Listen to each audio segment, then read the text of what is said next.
Hello everyone, स्वागत है आप सबका आपके अपने यूट्यूब चैनल एमजे स्टडी पर।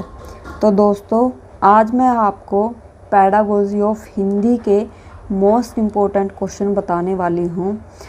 ये जो क्वेश्चन होंगे ये आपके 16 मार्क्स के क्वेश्चन होंगे, जिसमें आप पेपर के अंदर 16 मार्क्स का क्वेश्चन अच्छे से अटैम्प्ट कर सकते हो। तो दोस्तों, इस वीडियो के लास्ट में मैं आपको प्रीवियस ईयर के क्वेश्चन पेपर भी दिखाऊंगी। तो चलिए अब हम देख लेते हैं अपने मोस्ट इम्पोर्टेंट क्वेश्चन। सबसे फर्स्ट यूनिट में हमारा क्वेश्चन है, भाषीय कौशलों से आप क्या समझते हैं? सभी भाषा संबंधी कौशलों का विस्तार पूर्वक वर्णन करें। वह प्राथमिक स्तर पर इनके विकास का महत्व बताएं। यह आपकी फर्स्ट यूनिट का फर्स्ट क्वेश्चन है। उसके बाद सेकंड क्वेश्चन है, वो भी आपका इम्पोर्टेंट है। वो है, भाषाई कौशल के बारे में बताते हुए मौखिक अभिव्यक्ति कौशल शिक्षण का अर्थ बताइए। व इसके महत्व पर प्रकाश डालते हुए बालकों में इसके विकास के लिए कौन कौन सी तकनीक अपनाई जानी चाहिए। ये आपका जो क्वेश्चन है बहुत ही इम्पोर्टेंट है, क्योंकि इसमें आपकी भाषा कौशल यानी जो स्किल होते हैं उनके बारे में पूछ रखा है। और ये स्किल है आपकी मौखिक अभिव्यक्ति, यानी जो पठन कौशल होता है। हिंदी में इसको पठन कौशल बोलते हैं, इंग्लिश में इसको रीडिंग कौशल स्किल बोल देते हैं। तो ये जो आपके यूनिट के अंदर जो 4 स्किल दी हुई हैं, रीडिंग, लिसनिंग, स्पीकिंग, रीडिंग और राइटिंग वाली, इनमें से एक क्वेश्चन आपका पक्का आता है, चाहे कोई भी क्वेश्चन वो बना के दे दे। मतलब आप जब ये क्वेश्चन करोगे कौशल वाला, तो इसके अंदर आपने चारों ही स्किल अच्छे से पढ़नी है, ताकि अगर पेपर में कोई दूसरी स्किल भी यहाँ पर पूछ ले तो आप उसे अच्छे से अटेम्प्ट कर सके। यहाँ पर सिर्फ मैंने मौखिक वाली जो कौशल है उसके बारे में बताया है। आपने लिखित वाला भी, लिसनिंग वाला भी, और एक आपका है स्पीकिंग का। ये चारों कौशल ये आपने अच्छे से पढ़ने हैं। उसके बाद थर्ड क्वेश्चन है हमारा, हिंदी भाषा में पाई जाने वाली अक्षर विन्यास या वर्तनी अशुद्धियों पर प्रकाश डालते हुए इन्हें दूर करने के उपायों पर चर्चा कीजिए। ये भी आपका बहुत ही इम्पोर्टेंट क्वेश्चन है। उसके बाद है आपका फोर्थ क्वेश्चन, ब्लूम द्वारा निर्धारित अनुदेशात्मक उद्देश्यों का विस्तार पूर्वक वर्णन करो। ये आपकी ब्लूम टैक्सोनॉमी है। ये आपके जो भी टीचिंग सब्जेक्ट हैं उसमें हर एक टीचिंग सब्जेक्ट के अंदर ये ब्लूम टैक्सोनॉमी दी हुई है, तो ये भी आपकी इम्पोर्टेंट बनती है।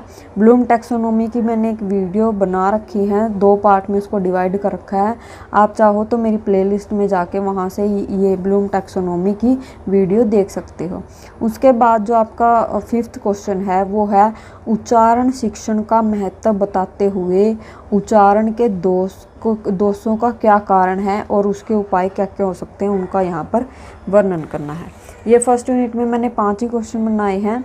उसके बाद आपकी सेकंड यूनिट है। सेकंड यूनिट में हमारा फर्स्ट क्वेश्चन है, सूक्ष्म शिक्षण से आप क्या समझते हैं? व्याख्या कौशल व उद्दीपन परिवर्तन कौशल पर विस्तार से चर्चा कीजिए। यहाँ पर पूछ रखा है कि माइक्रो टीचिंग क्या होती है वो, और उसके अंदर आपकी एक तो एक्सप्लेनिंग स्किल है और एक है आपकी स्टिमुलस वेरिएशंस। इसके अंदर 2 कौशलों के बारे में आपको एक लेसन प्लान इसके अंदर माइक्रो टीचिंग का तैयार करना पड़ेगा। उसके कंपोनेंट्स आ जाते हैं, क्राइटेरिया आ जाती है, और उसका पैटर्न क्या होता है वो इस तरह से आपको ये बनाना पड़ेगा। ये आपका जो माइक्रो टीचिंग का जो क्वेश्चन है ये भी बहुत ज़्यादा इम्पोर्टेंट होता है, क्योंकि पेपर में भी कई बार किसी भी कौशल के ऊपर आप एक लेसन प्लान तैयार करना आपको दे सकते हैं।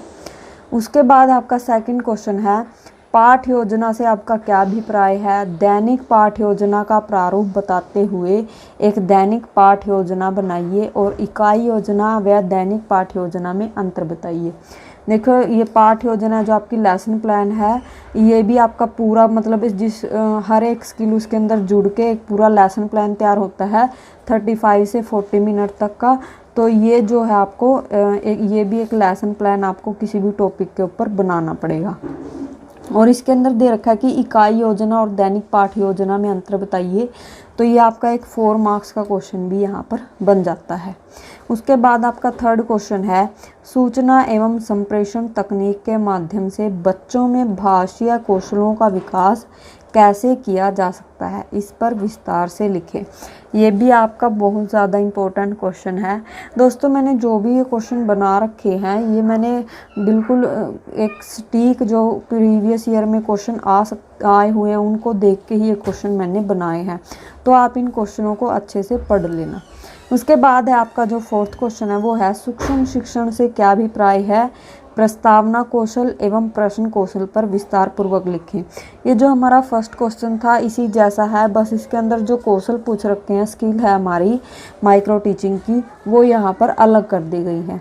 तो दोस्तों जो भी आपकी सूक्ष्म शिक्षण की कौशल दिए हुए हैं, स्किल हैं लेसन प्लान तैयार करने के लिए, वो आप सारी ही पढ़ लेना।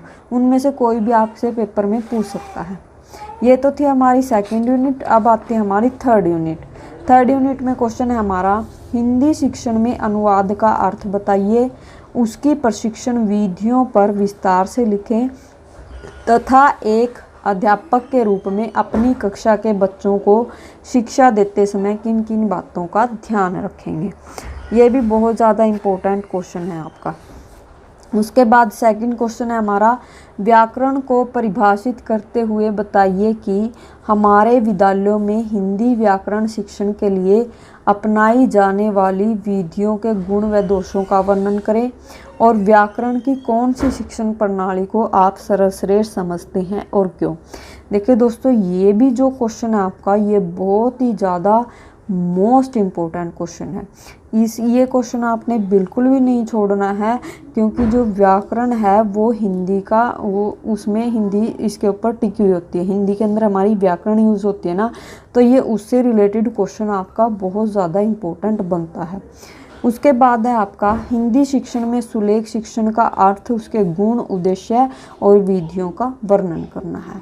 उसके बाद फोर्थ क्वेश्चन है हमारा रचना शिक्षण के प्रकार बताते हुए माध्यमिक स्तर पर रचना शिक्षण के लिए कौन सी विधियों का प्रयोग करना सही होता है और क्यों। थर्ड यूनिट में भी मैंने 4 ही क्वेश्चन बना रखे हैं। उसके बाद आती है हमारी फोर्थ यूनिट, वर्तमान शिक्षा प्रणाली में हिंदी पाठ्य पुस्तक की विशेषताएं बताइए एवं हरियाणा में प्रचलित 8वीं कक्षा की जो हिंदी पुस्तकें होती हैं उनकी समीक्षा कीजिए। ये पाठ्य पुस्तकों से रिलेटेड क्वेश्चन है जो ये भी आपका बहुत ज़्यादा इम्पोर्टेंट बन जाता है। उसके बाद है हिंदी में मूल्यांकन का अर्थ बताते हुए हिंदी शिक्षण के विभिन्न उद्देश्यों की प्राप्ति के लिए आप मूल्यांकन के किन साधनों का प्रयोग करेंगे, वर्णन करें। ये आपका इवैल्यूएशन का टॉपिक है।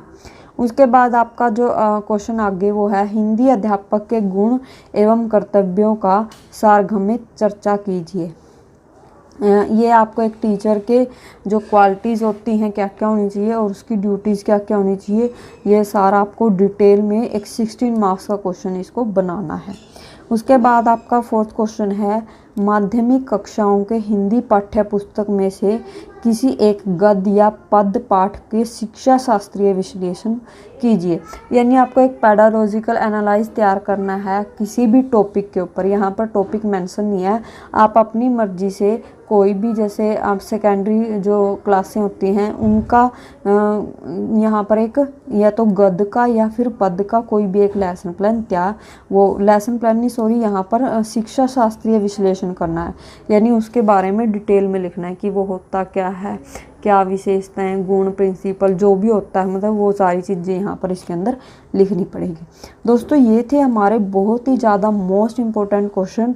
आप इन क्वेश्चनों को छोड़ना मत। अगर आप इनमें से क्वेश्चन करते हो तो आपके 16 मार्क्स के क्वेश्चन अच्छे से अटैम्प्ट हो सकते हैं। तो इसके बाद हम देख लेते हैं कि प्रीवियस ईयर के जो क्वेश्चन पेपर हैं वो किस तरह से आए हुए हैं और कौन कौन से हैं।